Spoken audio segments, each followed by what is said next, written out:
ايه هو التبستري؟ طيب، كلمة التبستري يا بنات تعني فن حياكة السجاد. كلمة التبستري يعني انا هجيب لكم بقى، يعني هو التبستري اللي انا بشتغله حاليا هو الشنط اللي قدامكم دي، بس انا ايه باختصار شديد كده هقول لكم ايه هو التبستري والكلمة دي جت ازاي باختصار شديد. تمام؟ وان شاء الله باذن الله هيكون في بوست عندي محطوط على الجروبات عشان خاطر برضو يوضح الكلام ده للناس اللي ما بتشوفش اللايف، يبقى في بوست موجود. تمام؟ تمام.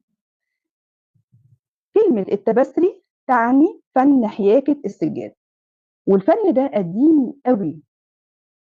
كانوا بيستعملوا الفن ده في السجاد المزخرف. السجاد المزخرف، عارفين السجاد اللي هو بيتفرش في الأرض؟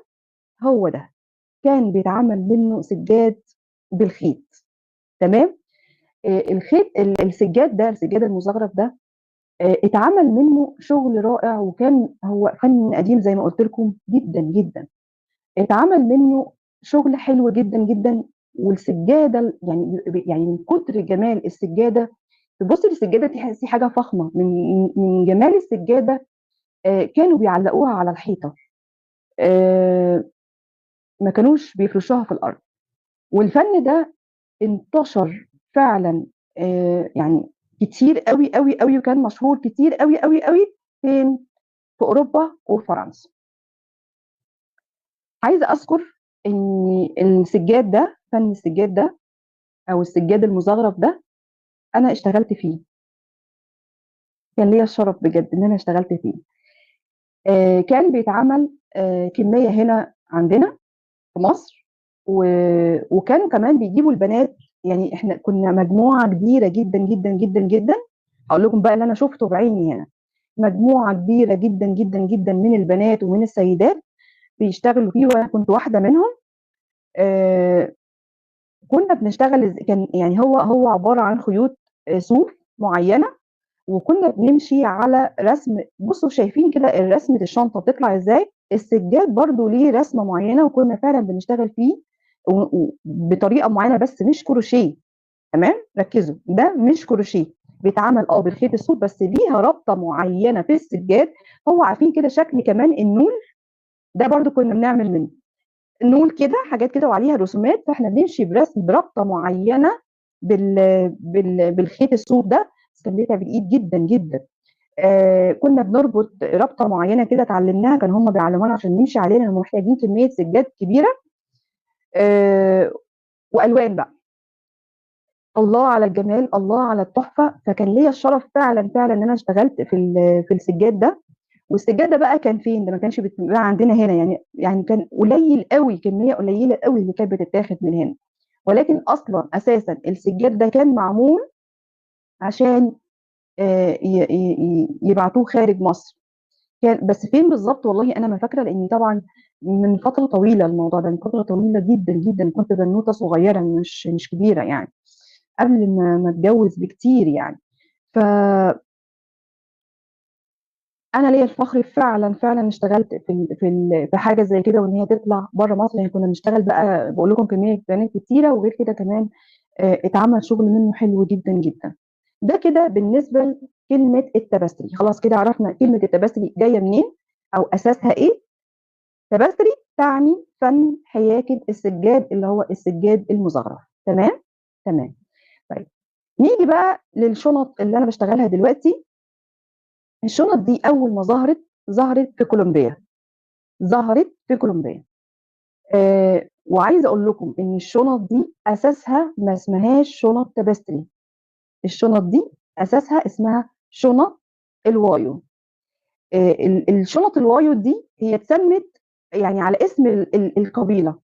القبيله دي كانت واحده من اكبر القبائل في كولومبيا. فالفن بتاع الشنط ده ظهر هناك، يعني اول ما ظهر هناك اساسها. فاتسمت الشنط دي شنط الوايو على اسم القبيله دي، او شنط اسمها ايه القبائل الاصليه. القبائل انا كاتبه اسمها عشان ما انساش. ايوه، شنط الوايو، او شنط القبائل الاصليه. يعني هو ده هم مسمينها على اسم القبيله نفسها. فاهمين الفكره؟ بعد كده فضل الفن ده ينتشر ينتشر ينتشر ينتشر. بعد كده بقينا احنا نقول عليه لغايه بقى ما وصلنا احنا مصر. طبعا هو بدأ يعني من امريكا لاوروبا لهنا لهنا لهنا فرنسا، لحد ما وصل هنا عندنا في مصر. وطبعا الحمد لله كان ليا الشرف، كنت اول قناه عربيه لتعليم فن التبستري. التبستري ده بقى هي دي الشنط دي بقى اللي احنا بقينا نقول عليها تبستري حاليا. بس هي في الاساس اسمها ايه؟ اسمها شنط الوايو. وعلى فكره شنط الوايو دي معروفه بالاسم ده لحد دلوقتي في الاماكن اللي هي خارج مصر. احنا هنا في مصر احنا بنقول عليها تبستري. طيب خلاص كده انا فهمتكم كده الكلمه التبادل دي جايه منين، والشنط اللي انا بشتغلها دي اصلها ايه، والمسمى بتاعها الاصلي ايه. تمام كده تمام. طيب الشنط دي هي عباره عن ايه؟ خلاص الشنط ظهرت عندنا هنا في مصر واحنا سميناها تبستري. احنا نسمي المسمى اللي احنا عايزينه بقى. احنا نسمي المسمى اللي احنا عايزينه بقى. لا بجد بجد انا ما يعني انا ما اعرفش يعني مين اللي اطلق عليها تبستري دلوقتي، ولكن انا اول ما عرفته عرفت ان هو اسمه تبستري. تمام تمام. وكل الناس بقت تقول عليه تبستري خالص، وانا واحده منهم بقول مسمياه تبستري. بس لما انا بدات ان انا اعرف هو اصل الشنط دي ايه وجت ايه ليه. طبعا بصوا هقول لكم على حاجه عشان تبقوا عارفين، انا قريت حاجات كتير ومعلومات كتير غير اللي انا قلتها كمان. بس اللي انا قلته هو ده اللي يعني ناس كتير بتاكد ان هو فعلا كده. وصراحه من كتر اللي انا سمعته ومن كتر اللي انا قريته خلاص انا ما بقتش اهتم اساس الشنط دي ايه ولا مين المنشئ الاساسي بتاعها او خلاص ما بقتش اهتم. لاني لما لقيت كده على السوشيال ميديا كل ما اعمل سيرش عليه الاقي يعني كل حد كاتب حاجه شكل، خلاص انا ما بقتش اهتم. بس مؤخرا عرفت ان هو ده الكلام الاكيد ده.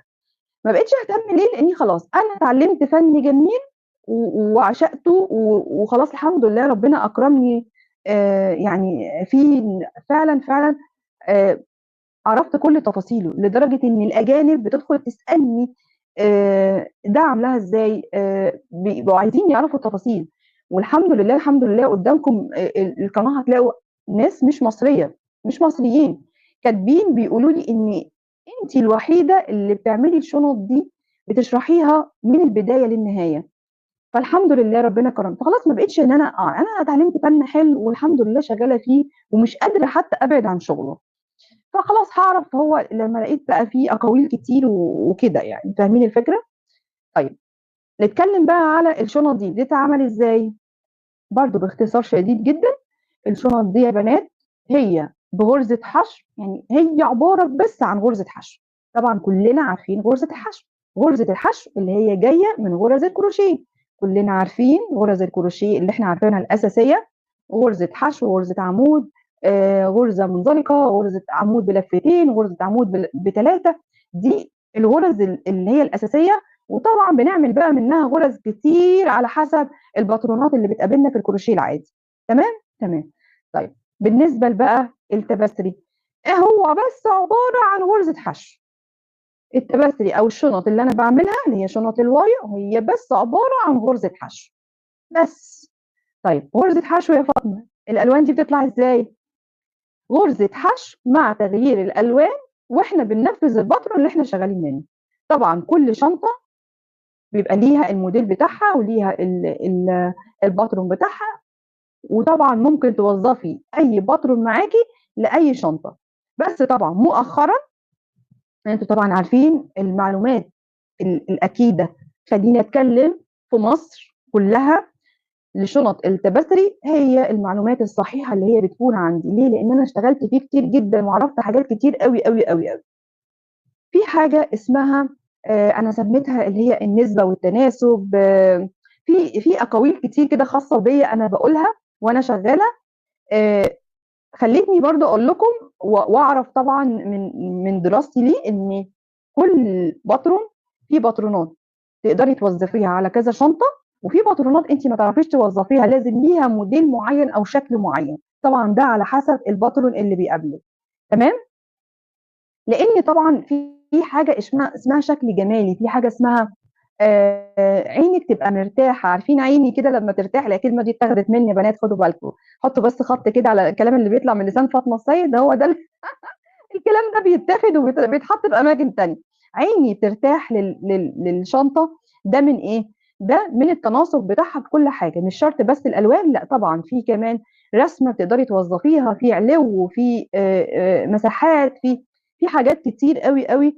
انت بتطلعي الشنطه تحفه فنيه، ده من خلال تناسقك لكل حاجه. وده الحمد لله عرفته لناس كتير الحمد لله. وطبعا انا ماشيه برضو في طريقي يعني، كل حاجه وكل معلومه في اي كورس مجاني اكيد طبعا بقولها. تمام تمام. فخلاص عرفنا كده التبستري هو عباره عن ايه. التبستري عباره عن غرزه حشو مع تغيير الالوان، وانت شغاله في الباترون او بتنفذي الباترون، او على حسب الباترون اللي انت بتنفذيه. تمام. في باترون يكون مكون بلونين، في باترون يكون مكون بثلاثه، يكون باترون مكون باربعه. كل باترون على حسب الوانه انت بتنفذي الشنطه بتاعتك. وطبعا التنفيذ بتاعه ليه تكنيك معين. تكنيك معين ده فاطمه السيد هي اللي عرفته على القناه بتاعها.